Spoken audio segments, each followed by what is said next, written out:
While everyone in Europe is discussing security guarantees for Ukraine, France seems to be seriously rearming and preparing for a major war. France has begun developing a new version of the M51 intercontinental ballistic missile. It is intended for strategic submarines. French Defense Minister Sébastien Lecornu announced this. Moreover, France has announced a large-scale modernization of the strategic radar Nostradamus. Macron's team stated that France is taking the initiative in developing its own early warning systems capable of countering ballistic and hypersonic threats that are changing the geostrategic landscape. At the same time, it is already known that France is preparing hospitals to receive a large number of wounded by the spring of 2026. In addition, analysts say that Europe is experiencing an unprecedented boom in the defense industry, as defense companies have been flooded with new investments. My name is Alexei Pechi. It's September 9th on the calendar. Let's analyze this topic together. But before we start, I ask you to subscribe to this channel, give it a like, and leave any comment under this episode. Also, subscribe to my Telegram channel, Peachy News. The link to it is in the description of this video. There we publish breaking news as it comes in.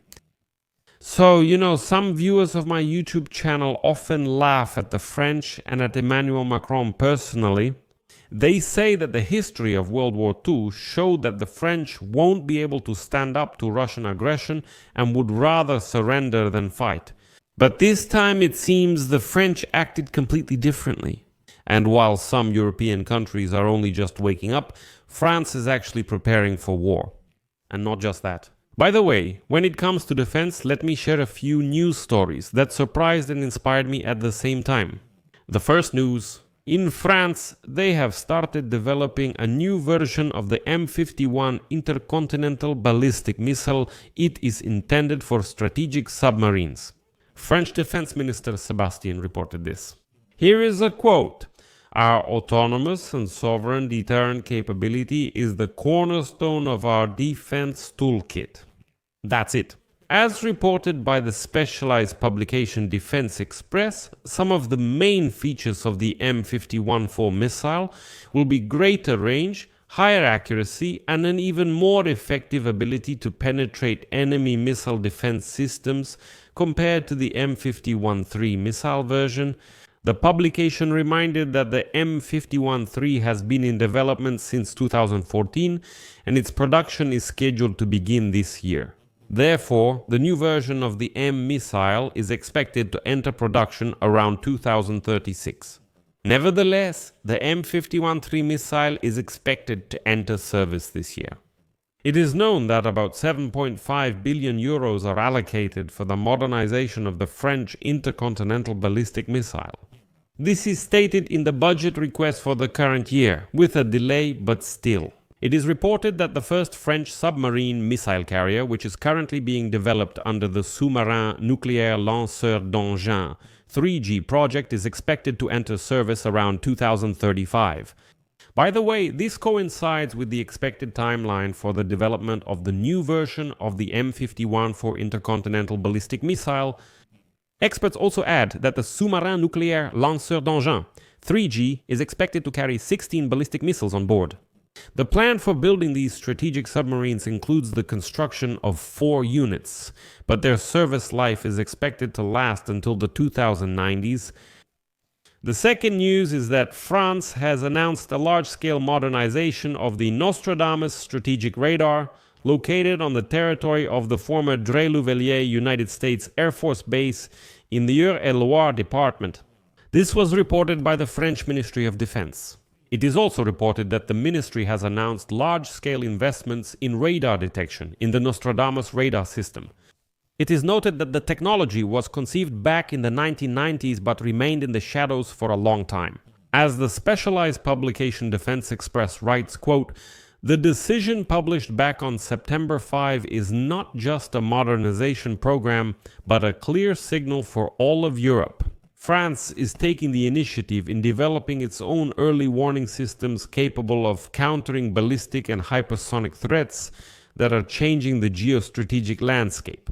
It is noted that important facilities are located in the French department of RLUAR, 3 branches of the Nostradamus radar antennas, each 140 meters long.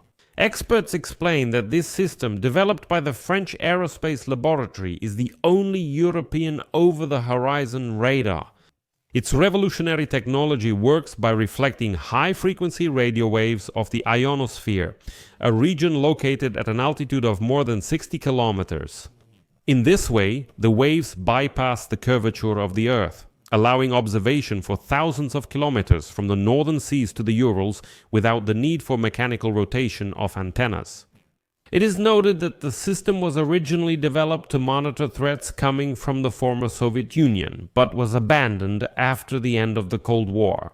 But in the context of Russia's war against Ukraine and Russia's threats toward Europe, France wants to strengthen its strategic autonomy and has decided to fully modernize this radar.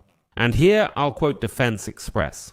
Almost 12 hectares of antennas, arranged in a star shape, allow the radar to monitor a huge volume of several million cubic kilometers from the Earth up to an altitude of 250 kilometers.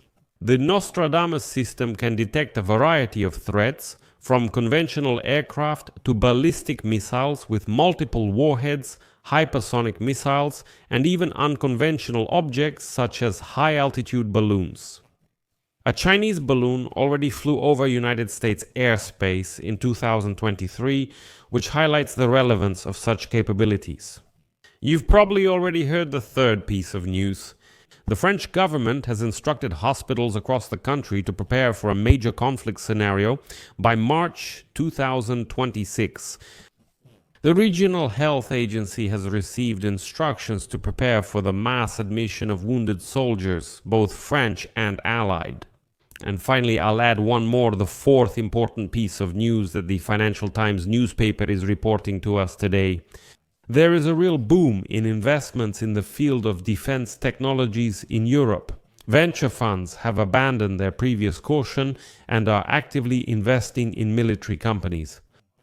Since the beginning of 2022, these companies have attracted 2.4 billion euros, of which almost 1.5 billion were raised in the first 7 months of the current 2025 year. For comparison, in 2020, the volume of investments was only 30 million euros, which is more than 46 times less than today's figures.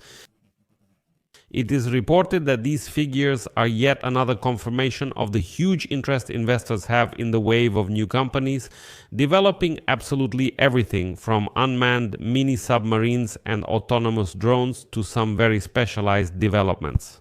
And according to a number of venture investors, a significant shift in interest toward defense technologies happened after the Munich Security Conference in February, where the tough speech by United States Vice President James David once raised concerns that America's traditional partnership with Europe could be at risk. Startups based in Germany received the largest share of venture investments. And the largest economy in Europe is the main supplier of military aid to Ukraine after the United States. It has already provided unlimited loans to finance defense for the coming years. But, as the publication writes, it is Ukraine that remains the drone capital of the Western world, with a rapidly developing domestic startup scene. Foreign companies have also rushed to Ukraine, offering their technologies to the armed forces and getting a unique opportunity to test them directly on the battlefield. It is obvious that one of the most important factors in this field is practical feedback, not theoretical developments.